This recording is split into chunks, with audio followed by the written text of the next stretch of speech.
আদিম যুগের লোকেদের মতো ঝুঁকে ঝুঁকে চলছেন। কি হলো কি হলো, এত গুজগুজ ফুসফুস কিসের? চুপ করে বসে থাকা যায় না? না একটা কথাও যেন আর না শুনি। মহারাজ এসে গেছেন, সবার কাজ শুরু হচ্ছে। না, আর সভা করতে মন চাইছে না মন্ত্রী। তা বললে কি চলে মহারাজ? আপনি হলেন একটা ঢেঁকি। কি বলে মন্ত্রী, আমি একটা ঢেঁকি? হ্যাঁ মহারাজ, ঢেঁকি যেমন স্বর্গে গেলেও ধান ভাঙে, তেমনি আপনি হলেন মহারাজ। আপনাকে তাই সবার কাজ চালাতেই হবে। আর সভা ভালো লাগে না, একেবারে ভালো লাগে না।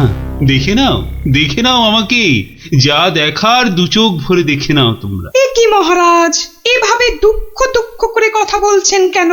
এসব ছেড়ে আমার দূরে কোথাও চলে যেতে ইচ্ছে করছে মন্ত্রী, অনেক অনেক দূরে। তা জান না, তাহলে আমি ওই সিংহাসনে গিয়ে বসি। দেখো দেখো, মন্ত্রীর চোখ মুখ দেখো, যেন পারলে এক্ষুনি ওই সিংহাসনে গিয়ে বসে পড়ে। আর হবাতে লোভী কোথাকার। তা জান না, সেরকম ইচ্ছা করলে দূরে দূরে কোথাও চলে গিয়ে থাকুন না। আর আমার এই কৃষ্ণনগরের কি হবে তখন? আমি রয়েছি কি করতে মহারাজ? আপনার খালি সিংহাসনে আপনার পায়ের হাওয়াই চপ্পল রেখে আমি না হয় রাজ্য চালাবো। ব্যাস, তাহলেই হয়েছে। বেটার ছেলে মন্ত্রী একবারও জিজ্ঞাসা করছে না মহারাজের এরকম ভাবার কারণটা কি। আর শুধু ধান্দা করছে মহারাজ চলে গেলে কখনোই সিংহাসনে গিয়ে বসবে। রাজকবি, আপনি তাহলে জিজ্ঞাসা করুন। আমি? আমার কি মাথা খারাপ হইয়াছে নাকি পেট খারাপ যে আমি মহারাজকে তার মনোব্যথার কারণ শুধাইব? এই কাজ আমারও সাহসে কুলোবে না। তাহলে আর কি, আমরা বসে বসে দেখি মহারাজ চলে যাক, আর বেটা মন্ত্রী খালি সিংহাসনে বসে কিভাবে তার মন্ত্রিত্ব ফলায়। কেন, আমাদের কি খারাপ কপাল আছে? তো ওই যে আমাদেরই গোপাল। হ্যাঁ হ্যাঁ গোপাল, তুমি একমাত্র মহারাজকে জিজ্ঞাসা করতে পারো। আবার বড্ড বেশি কথা হচ্ছে। এবার কথা বললে কিন্তু সভাতে কান ধরে নীল ডাউন করে দাঁড় করিয়ে রাখবো। দেখছি আমি কি করা যায়।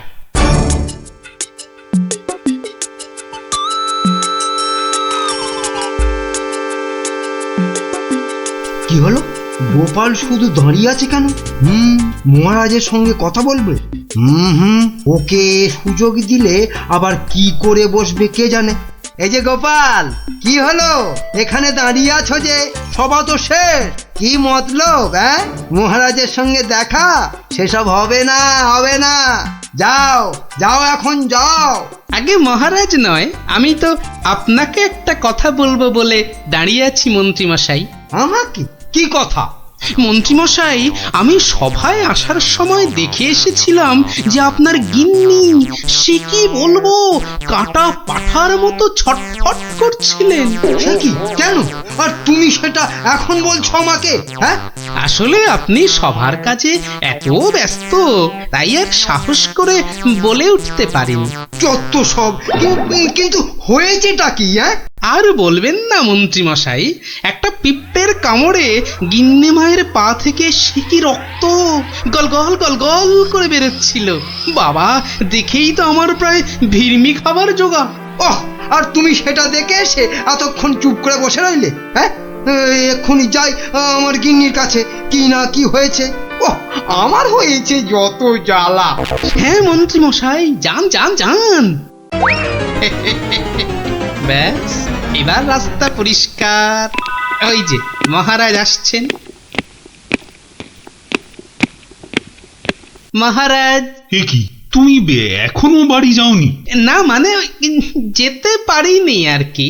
কেন গোপাল, কি হয়েছে? আসলে মহারাজ, সবার সবাইয়ের খুব মন খারাপ। মানে আপনাকে এরকম মন মরা দেখে আমাদের কারোরই মন ভালো নেই মহারাজ। আসলে তোমরা আমাকে খুব ভালোবাসো তো, তাই। কিন্তু মহারাজ, আপনার এরকম অবস্থা হয়েছে কেন মহারাজ? আমাকে বলুন। শুনবে? শোনো তাহলে। বছরখানেক আগের কথা, জঙ্গল থেকে শিকার করে ফিরছিলাম। বিকেল হয়ে গেছে, তাই ভাবছিলাম কৃষ্ণনগরে ঢোকার আগে একটু জিরিয়ে নি। তাই জঙ্গলের বাইরে বসে একটু জাম খাচ্ছিলাম, তো তখন জামগুলো খেতে দারুণ মিষ্টি, তো আসলে জঙ্গলের জাম তো।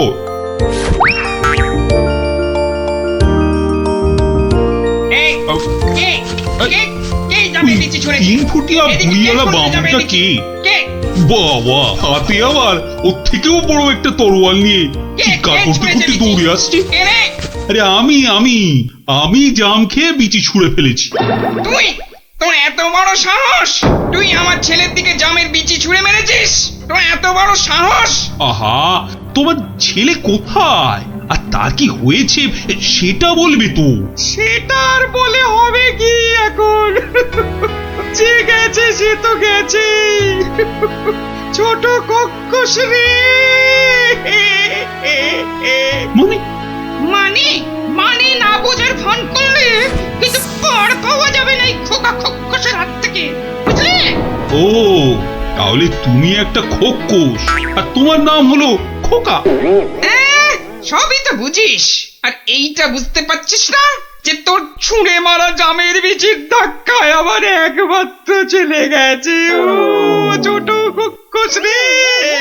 গেছে মানে কোথায়? কোথায় সব জেনে ন্যাকামো হচ্ছে? কোথায় আর যাবে? পটল ডাঙায়। ও, মানে মারা গেছে। এতক্ষণে মাথায় ঢুকেছে। কিন্তু কি বলছো কি তুমি? তোর যদি বিশ্বাস না হয় তাহলে চল, নিজের চোখে দেখবি। চল বেটা। না না, থাক, তার আর দরকার নেই। এবার বলো কিভাবে আমাকে প্রতিদান দিতে হবে? সব প্রতিদান এসব মুখে সাজানো বলি, বুঝলি? আমি আমার ছেলের মৃত্যুর প্রতিশোধ চাই, প্রতিশোধ। থাক, তোমার ওই 3 ফুটের চেহারায় আর 5 ফুটের তরোয়াল নাচাতে হবে না, মাথা ঘুরেই পড়ে যাবে।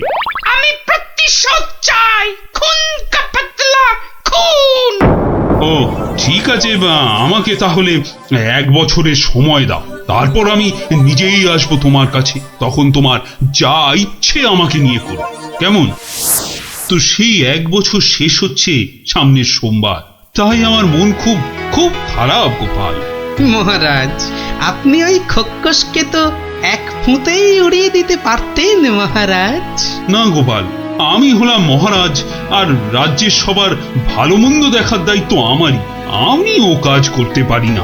তাহলে মহারাজ, আপনি খক্কসের কাছে যাবার সময় আমাকে সঙ্গে নিয়ে যাবেন। না, আমার দোষের শাস্তি তুমি বা পাবে কেন গোপাল? বাহ, দোষটা আসলে কি বা কতটা সেটা দেখতে হবে না, তারপর তো শাস্তির কথা। বেশ, তাহলে চলো।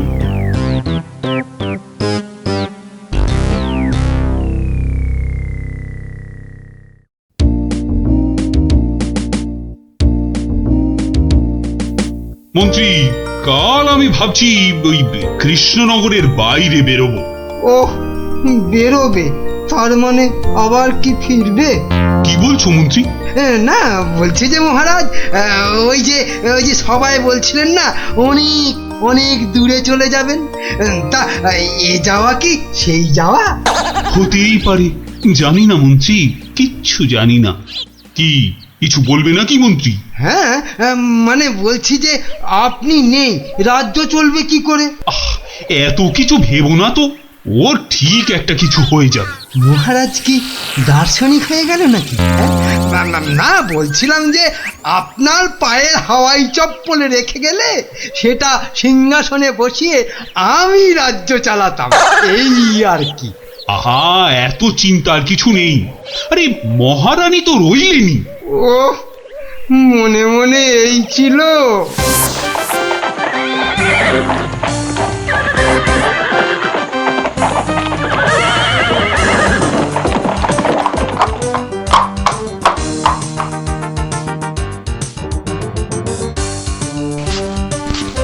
কই কই, কোথায় তুমি? কোথায় তুমি খোকা খোক্কস? খোকা, আরে ও খোক্কস! খোকা, কোথায় ভাই তুমি বোকা? বেরিয়ে এসো। কে রে? কে ওখানে আমাকে নাম করে ডাকে? কার এত বড় সাহস? এই যে আমি কৃষ্ণচন্দ্র। আমি চন্দ্র সূর্য জানি না, শুধু জানি আমার ছেলের মৃত্যুর প্রতিশোধ দিতে খুন কাপাতলা খুন। বাবা, আমার থেকেও বেটে ওই চেহারায় আবার দ্বিগুণ চেহারার তলোয়ার। এই যে আমি কথা মতন 1 বছর পরেই আবার হাজির। না, এবার তুমি আমাকে নিয়ে যা খুশি তাই করতে পারো। আমি তোকে আমি একটু আটকাচ্ছি খোকা বাবু, কিছু মনে করবেন না। এই এই পেটেটা আবার কে রে? বাবা, আমাকে আবার বেটে বলে? কি বললে? বলছি তোমার ছেলেকে একটু দেখবো, মানে মানে কতটা নরম সে, যে কি করে জামের বিচির আঘাতে মারা গেল। কি বললি? হ্যাঁ, আমার ছেলে নরম। হাসালি আমাকে তুই। চল চল তাহলে আমার ছেলেকে দেখবি, চল। এখনো একইভাবে শুয়ে আছে।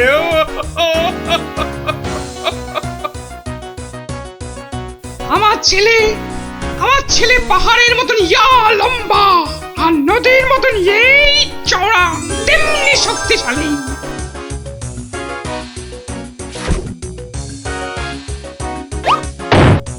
কি খেত জানো আমার ছেলে?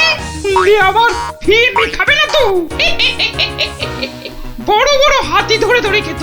তো সেই রকম ভাবেই একদিন বিকেলে হাতি খেতে খেতে হঠাৎ করে ওই যে চন্দ্র সূর্য কি নাম বললে, ওর ছোড়া জামের বিচির আঘাতে পটল ডাঙায় চলে গেল।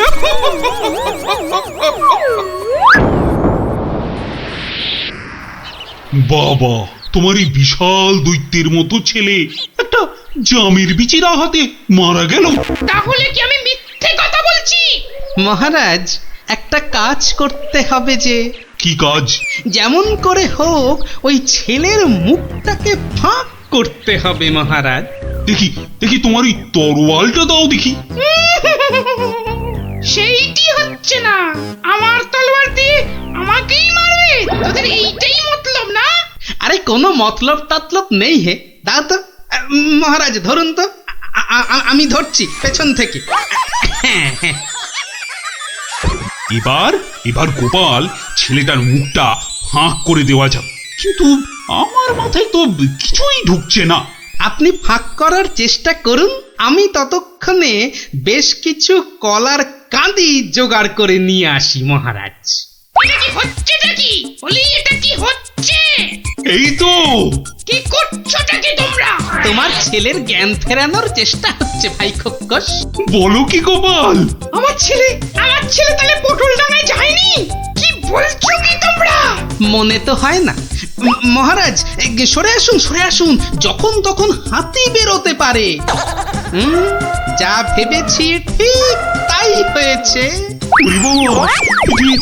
কোটা একটা হাতি বেরিয়ে এলো গোপাল। এই যে খোকা খোকস, জামের বিচির আঘাতে কিচ্ছু ঘটেনি। গোটা হাতি খেতে খেতে একটা হাতি গলায় আটকে গিয়ে ছেলের দম বন্ধ হয়ে গেছিল। বাঁচালে গোপাল, বাঁচালে। মরার পর অন্তত কাউকে মেরে ফেলার জন্য আমাকে নরকে যেতে হবে না। হ্যাঁ, কি আনন্দ! আমার ছেলে বেঁচে উঠেছে। শুনছো তোমরা? কি মজা! আমার ছেলে বেঁচে উঠেছে। আরে কি মজা! শুনছে সবাই? আমার ছেলে বেঁচে উঠেছে। কি মজা! আমি আর আমার ছেলে মিলে খাবো হাতি ভাজা। কি মজা! চলো গোপাল, সবাই ফিরে তো আবার তোমার পুরস্কারের ব্যবস্থা করতে হবে। পুরস্কার? এসব আবার কেন মহারাজ? বাহ, তুমি আমার জীবন রক্ষা করলে, আমার গিন্নিকে বিধবা হওয়া থেকে বাঁচালে, আর আমি তোমাকে পুরস্কৃত করব না, তা কি কখনো হয়? মহারাজের জয় হোক মহারাজের। দারুণ! ওহ, একটা জ্যান্ত গোটা হাতি গলার কাছে আটকে ছিল। বাবা, দেখলি তো, রাক্ষসের গল্প না শুনে খোকসের গল্প শুনে কি দারুণ মজা হলো। আবার আরম্ভ করলি তো? এই না, কোনো ঝগড়া নয়। গল্প শেষ, এবার যে যার মতন সোজা বাড়ি। চল। কাল কিন্তু আবার এই সময় এই জায়গায় দেখা হবে তো? তা আবার হবে না।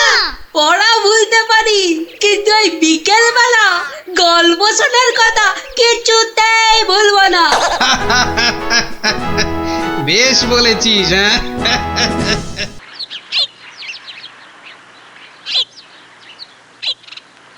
গুলটে আর কদিন বাড়ি থেকেই বেরোবে না, বুঝলি ন্যাপলা? গুলটে তার গুলচেমি থেকে কদিন ছাড় পাওয়া যাবে, কি বল? ছাড় পাওয়াচ্ছি, দাঁড়া।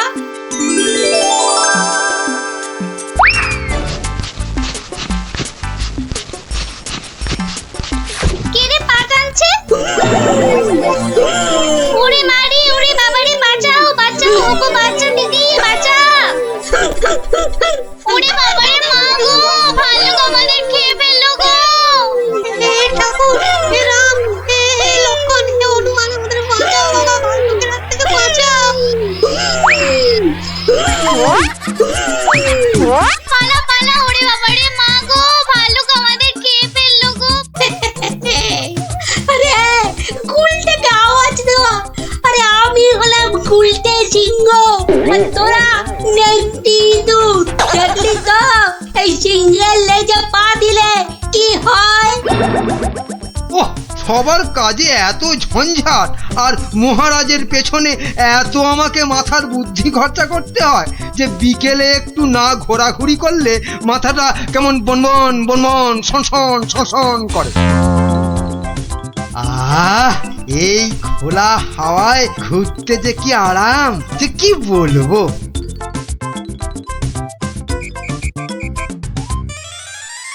বাবা, আবার কে সুড়সুড়ি দিচ্ছে?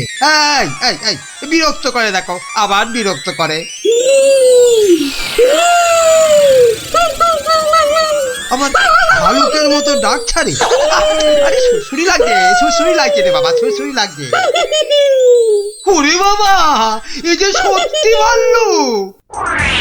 বাঁচাও বাঁচাও, কে আছে বাঁচাও, বাঁচাও বাঁচাও। আরে এটা মন্ত্রী মশাইয়ের গলা না? তাই তো দেখি, উনি এত চিৎকার করছেন কেন দেখি। বাঁচাও না গো কেউ।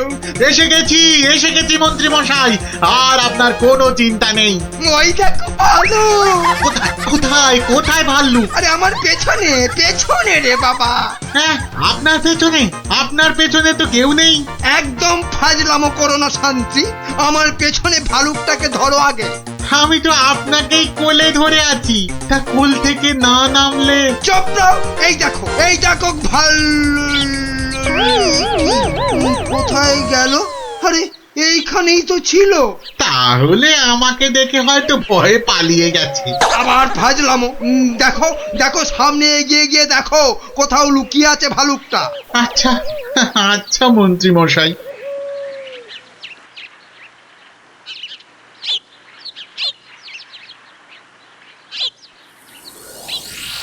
কোথায় ভাল্লুক? কোথায়? হ্যাঁ, কোথায় ভাল্লুক? হ্যাঁ, মন্ত্রী মশাই হয়তো শালুক দেখে ভেবেছে। আরে ওই ঝোপটা নড়ছে কেন? এত কিছু আটকে আছে নাকি ভেতরে? দেখি তো।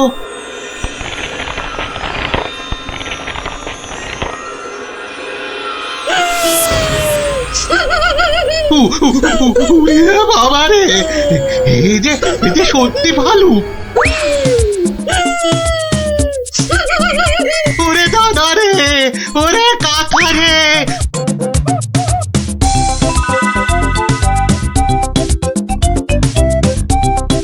যা টানা হেঁচড়াতে গায়ের কম্বলের খানিকটা ছিঁড়ে গেছে। ধুর।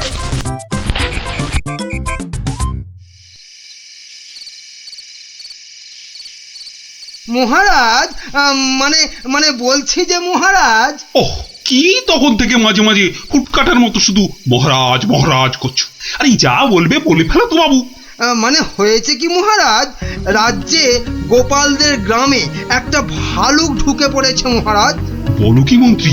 বাঘ নয়, সিংহ নয়, একেবারে ভাল্লুক?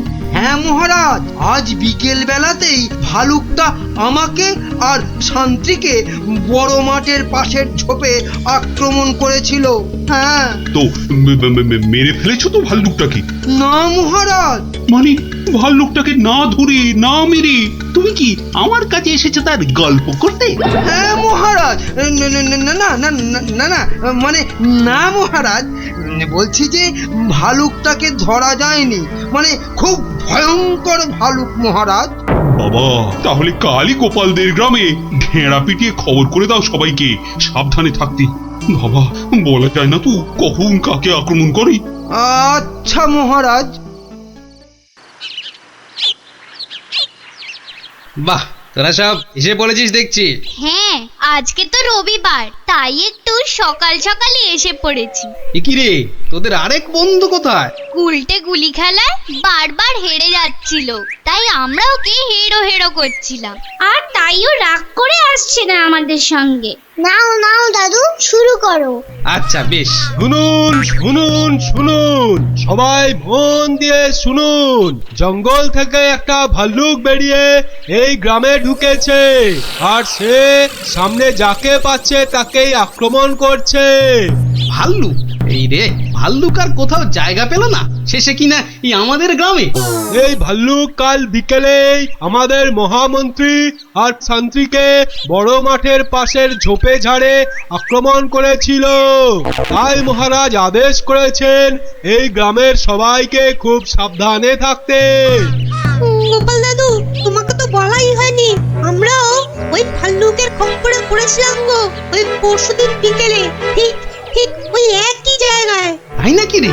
হ্যাঁ হ্যাঁ গোপাল দাদু, কোনো রকমে দৌড়ে আমরা সেদিন প্রাণে বেঁচেছিলাম। সাংঘাতিক ব্যাপার। আচ্ছা শোন খুদেরা, আজ গল্পটা বাদ থাক, আজ আমাকে একটু বাইরে বেরোতে হবে বুঝলি, খুব দরকারি একটা কাজ আছে। তোরা বরং বিকেলে আসিস, কেমন? এখন যা দেখি।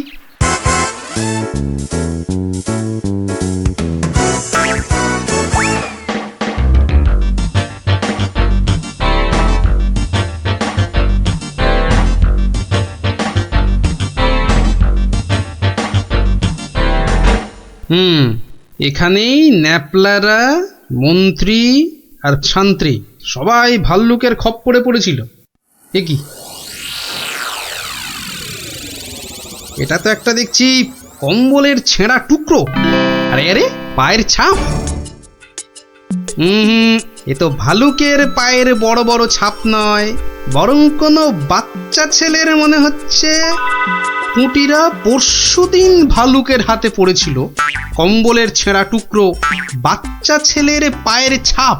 আবার পরশুদিনই গুলটে রাগ করে আর ওদের সঙ্গে খেলতে আসেনি। তাহলে কি বরং আজ বিকেলে একটা খেলাই খেলা যা, লাগলে তুক না লাগলে তাক।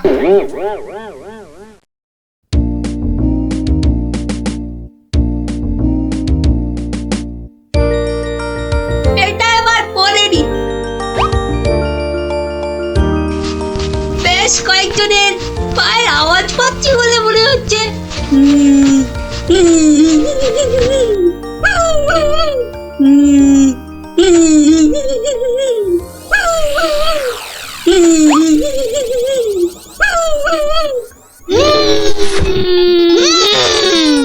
ওরে বাবা, এই যে সত্যি ভাল্লুক। উল্টো দিক দিয়ে পালাই তবে।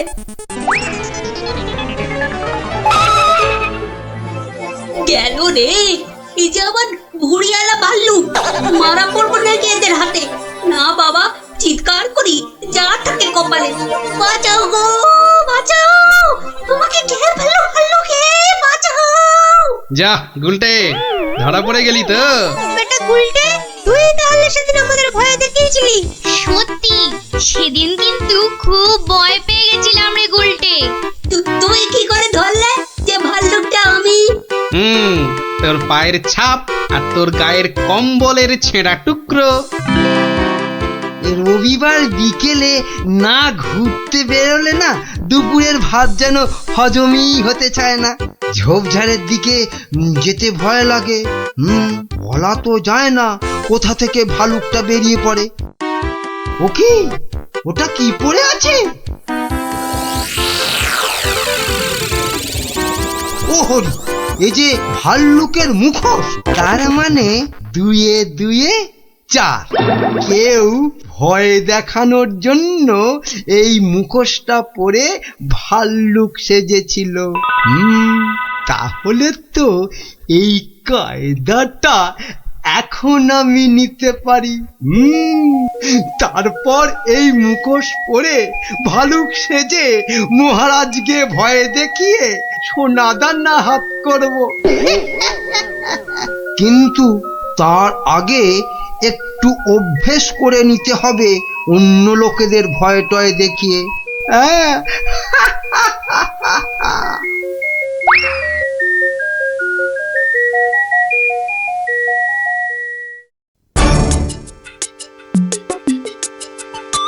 কোথায় যে যাই না, কত রাত হয়ে গেছে, খেয়ে নেবে না, বাইরে গিয়ে দেখি একটু।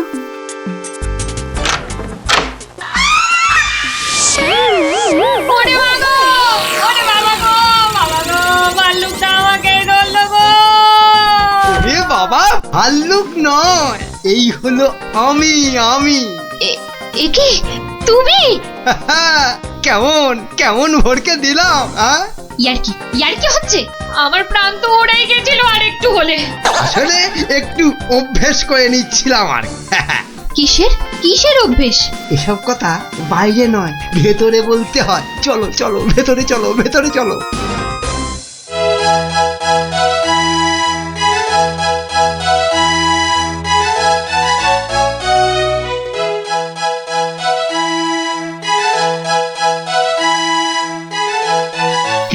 কিছু বলবে নাকি মন্ত্রী?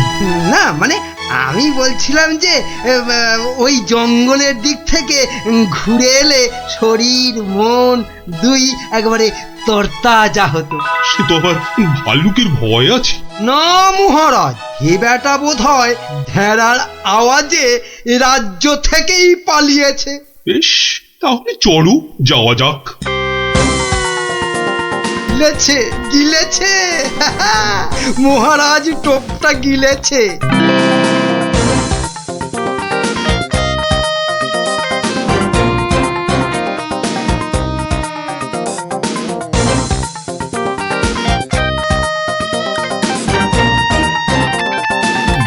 বাবা মন্ত্রী, তোমার কথায় এখানে ঘুরতে এসে তো বেশ লাগছে। এবার আরো বেশ লাগবে ভাল্লুকের দেখা পেলে। কি বললে মন্ত্রী? না বলছি, ওদিকে গেলে হয় না মহারাজ?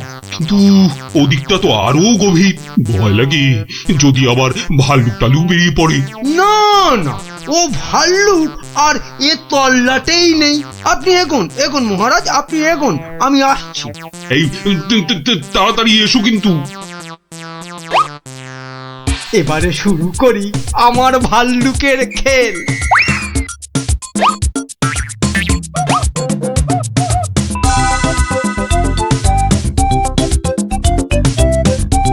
হয়তো মহারাজকে দেখা যাচ্ছে। যাই পেছন থেকে গিয়ে চমকে দিই।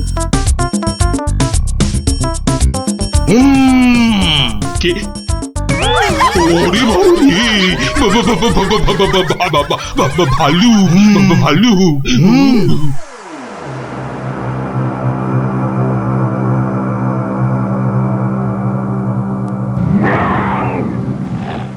কি ভাল্লুক এলো কোথা থেকে? হ্যাঁ, বাবারে, একটাই হচ্ছে না, দুটো ভাল্লুক। এবার মনে হচ্ছে আর প্রাণ নিয়ে প্রাসাদে ফেরা যাবে না। বাঁচাও বাঁচাও বাঁচাও। বেটা কে যে আবার সেজে এলো, দেখাচ্ছি মজা।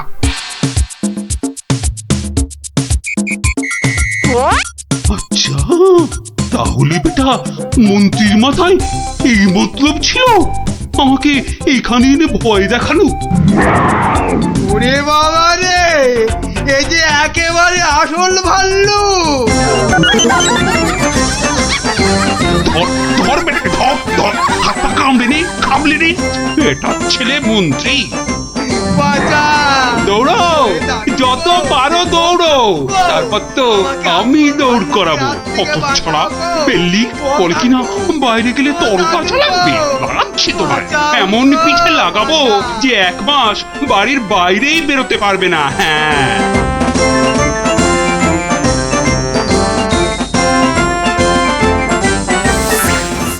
আমার ক্যাচকলা, আপনার পায়ের তলায় আমাকে থাকতে দিলেই হলো মহারাজ। এই জন্যই সকলে বলে তুমি বোকা বুদ্ধি। হ্যাঁ, কেউ কেউ বলেন বোকা চামচিকে। এসব না শুনলে যে অহংকারে পাকা ফুটির মতো ফটাস করে ফেটে যাব মহারাজ। থাক থাক, রাজকার্য শুরু হোক। আর তুমি একটু তৈলদান বন্ধ করো ভাঁড় মশাই। আমি রাজা মশাইয়ের পায়ে তৈল দিই মন্ত্রী মশাই, কানে বিষ ঢালি না। কিন্তু যত বড় মুখ নয় তত বড় কথা। হ্যাঁ, কি বাচ্চাদের মতো ঝগড়া আরম্ভ করলে বলো তো? আসল কথায় আসুন দেখি। আরে এদিকে তো মহা সমস্যায় পড়েছি আমি, কি করে যে রেহাই পাই? সমস্যা? কি সর্বনাশ! এই রাজার সমস্যা মানে রাজ্যের সমস্যা। কি পণ্ডিত বলো? অবশ্যই রাজস্ব সমস্যা, আমাদের সকলের সমস্যা। মানে বলছিলাম কি, রাজার সমস্যা আমাদের সকলের সমস্যা। কি বলো তোমরা সবাই? কি সমস্যা মহারাজ? বড় গোপন সমস্যা। রাজসভায় বললে সবাই যে জেনে যাবে, এ কথা এখানে বলা যাবে না। চলো আমার সাথে।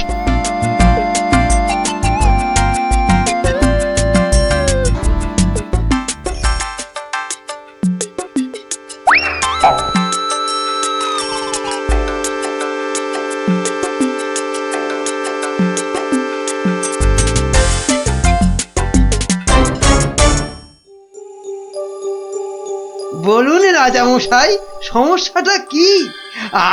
আমি তো আর ধৈর্য ধরতে পারছি না। আপনার জন্য যুদ্ধ করলে তবে গায়ের ঝাল মিটবে। মহারাজ, এ তো ভীষণ সমস্যা। যদি আমরা কিছু একটা... তুমি থামো না ভায়া, তো হাত দিয়ে চাঁদ ধরবে? কাল রাজসভায় আমার হাতের আংটিটা চুরি হয়ে গেছে মন্ত্রী। শ্যাকরাকে খবর দিন। শ্যাকরাকে ডাকার আগে কেউ ওই আংটি দেখিয়ে বিদেশি শত্রুকে টেনে আনবে। এ তো ভীষণ সমস্যা মহারাজ। তা তো ঠিকই, রাজার আংটি দেখলে কাউকে আটকানো যায় নাকি? কোতোয়াল বেটা কি করছে? একটা হুঁদো 22টা লঙ্কা খাওয়ালে তবে আমার রাগ যায়। না, কাল যখন আংটিটা হারালো তখন তো আশেপাশে কোটাল ছিল না। কে ছিল একবার বলুন তো মহারাজ, বলুন। আমার চোখে ফাঁকি দিতে পারবে না গো। কি আবার ছিল? আমার নিজের লোকেরাই ছিল। নিজের লোক পরের লোক সব এক। রাজার আংটি বলে কথা, বলুন না, কোনো রকমে চেপে যাবেন না রাজা মশাই। বলুন। তুমি ছিলে মন্ত্রী? আমি চাক করা, আমি ও আংটি নিয়ে কি করব? হ্যাঁ, এ কিরকম মন্ত্রী? মন্ত্রী মশাই ষড়যন্ত্রী। খবরদার, আমি সেটা দেখিনি। সেনাপতি ছিল? সে কি? আমি কেন? কবি ছিল? এই দেখো, যত দোষ নন্দ ঘোষ। আর রাজপণ্ডিত ছিল? মহারাজ, মা কালীর দিব্যি বলছি, সত্যি বলছি, নারায়ণের দিব্যি দিয়ে বলছি মহারাজ, আমি নিইনি। অকারণ দোষণ। এই তো সমস্যা। এই জন্যই বলছিলাম না, কে ছিল। যাকে ভালো করে তদন্ত করতে হবে। আংটিটা চাই, কোতোয়ালকে ধরো। চোর ধরাটা ওর কর্তব্য। শুধু বেটা বসে বসে মাইনে খায়, ওটাকে এবার কাজ দেখাতে হবে। সবাই ভালোর ভালো, কোটালটা পাজি, একেবারে অকর্মা, অকাজের কাজী। কি গোপাল, এই সমস্যাটা? মহারাজ, মনে হয় খুব বড় সমস্যা নয় মহারাজ। নয় মহারাজ? নয়, একদম নয়। কাছের লোক নিয়েছে তো ঠিক খুঁজে পাওয়া যাবে মহারাজ। হতেই পারে না, করো প্রমাণ। কার আছে হাত টান? মহারাজ, একটি দিন চাই, দেখুন তার মধ্যে কেউ ফিরিয়ে দেয় কিনা। শুধু বললে হবে না, কাল যদি বের করে দিতে না পারো তাহলে আমার মাথায় ঘোল ঢেলে রাজ্য থেকে বের করে দেবেন মহারাজ। কি ঠিক আছে? রাজ্য থেকে বের করে দেবে বললেই হলো নাকি? তাহলে আমরা গল্প শুনবো কার কাছে? ও গোপাল দাদু। ও দাদু, বলো না।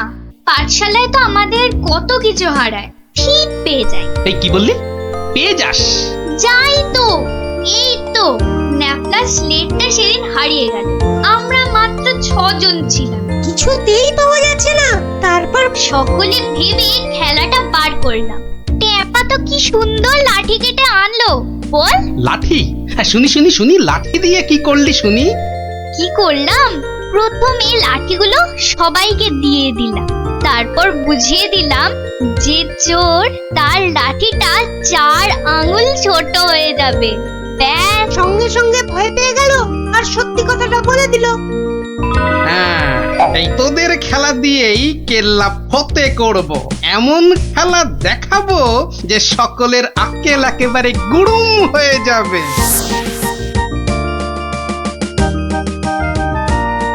এই তো মহা মুশকিল। হ্যাঁ, এই দুপুর বেলা বাগানের মধ্যে ভাঁড় মশাইকে ডেকে পাঠানো। হ্যাঁ, অদ্ভুতম, ঘোর অদ্ভুতম। কাল রাজসভায় তো আংটি চোর ধরিয়ে দেবার কথা ছিল ভাই। ওই তো গোপাল। আসতে আজ্ঞা হোক, আসতে আজ্ঞা হোক। এ কি কাণ্ড গোপাল, এই দুপুর রোদে বাগানে ডেকে। একেবারে উচিত হয়নি, কষ্ট করুন। মাপ চাইছি রাজা মশাই, সকলের কাছে মাপ চাইছি। আসলে এক ওই সন্ন্যাসী ঠাকুর আজ এসেছিলেন, আমি তাকে পেন্নাম করতে খুব সন্তুষ্ট হলেন। বললেন, কি চাস? কি চাইলে তুমি? আমি বললাম, রাজা মশাইয়ের আংটিটা চাই, এর চেয়ে আর কি চাইব মহারাজ। কি বললেন? সন্ন্যাসী ঠাকুর? তিনি সঙ্গে সঙ্গে অদৃশ্য হয়ে গেলেন। অদৃশ্য? হাওয়া? বাতাসই কেলেঙ্কারি ব্যাপার। কেলেঙ্কারি তো, জোর হাওয়া বইতে লাগলো। সে কি হাওয়া!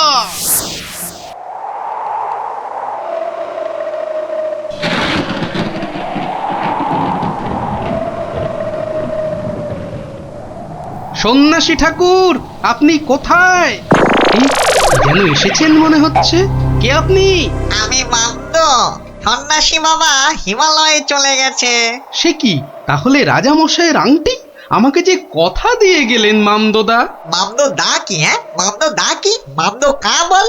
হ্যাঁ শোন, তুই গোপাল ভাঁড় তো? হ্যাঁ তো। মিথ্যে বললে গায়ে আঁশ গজাবে। সত্যিই তো বলছি মামদোদা। থুড়ি মামদো কাকা। তাহলে শোন, রাজা, মন্ত্রী, পণ্ডিত আর কবিকে ঠিক দুপুর বেলা বাগানে ডেকে এনে এই দড়িগুলো দিয়ে দে, বুঝলি? দড়ি? এগুলো দিয়ে কি হবে মামদো কাকা?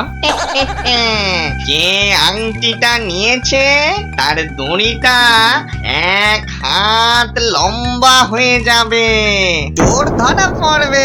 যা যা যা বলছি, ঘট ঘট ঘট ঘট ঘট ঘট ঘট ঘট যা ঘট। এ তো মহা কেলেঙ্কারি কাণ্ড।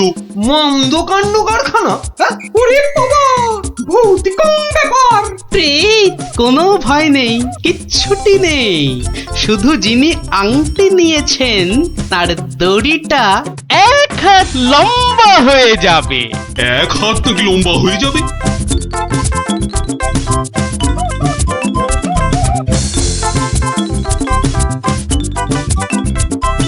জয় বাবা মামদো কাকার জয়। এই রাতে রাজার কি হলো বলতো? হঠাৎ মন্ত্রী মশাইকে ডাক পাঠালেন। তোর দরকার কি?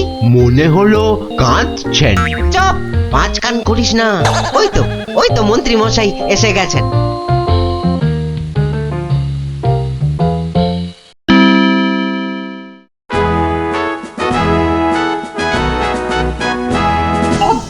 অপূর্ব বিচারং মামদভূতস্য অপূর্ব বিচারং। আমাকে বলতে দিন না ভাই, মামদো দেওয়ার দড়িগুলো এখন তো চাই। তুমি থামো তো কবি মশাই। কই গোপাল? গোপাল কই? এই যে মহারাজের শ্রীচরণে মন্ত্রী মশাই। মনে আছে তো? মহারাজের আংটিটা কার কাছে আছে সেটা আজ বলে দিতে না পারলে আগে আমার মাথায় ঘোল ঢেলে রাজ্য থেকে বের করে দেবেন। হ্যাঁ, নির্বাসিতং বনবাসং। কি আস্পর্ধা, রাজা মশাইয়ের আংটি বলে কথা। আমি বরং দড়িগুলো নিয়ে আসছি। প্রথমে আমারটা ধরো ভাঁড় মশাই। বাহ, একেবারে ঠিক মা। এবার আমারটা নেওয়া হোক। আমারটাও। বাবা বাবা একেবারে মাপে মাপে মিলে গেছে। রাজামশাইয়ের দড়িটা ধরো। দেখি দেখি এই দেখো দড়িটা এক হাত ছোট হয়ে গেল, তাই কি বলি এই দেখো এই মন্ত্রীটা বললো যে এক হাত নাকি লম্বা হয়ে যাবে। ঠিক ঠিক ঠিক ঠিক ঠিক। থামুন তো আপনি। ভাঁড়মশাই বলেছিলেন যে আংটিটা নিয়েছে তার দড়ি এক হাত লম্বা হয়ে যাবে। এই হচ্ছে কই, আমি তো রেখেছি আংটিটা ভুল করে। ওমা, সে কি কথা! কি অদ্ভুত কথা রে বাবা। মহারাজ ধরা পড়ে গেছেন, এইবার সত্যি কথাটা বলুন তো মহারাজ। ধরা পড়ে গেছি। আসলে ওই কাল রাত্রে হয়েছে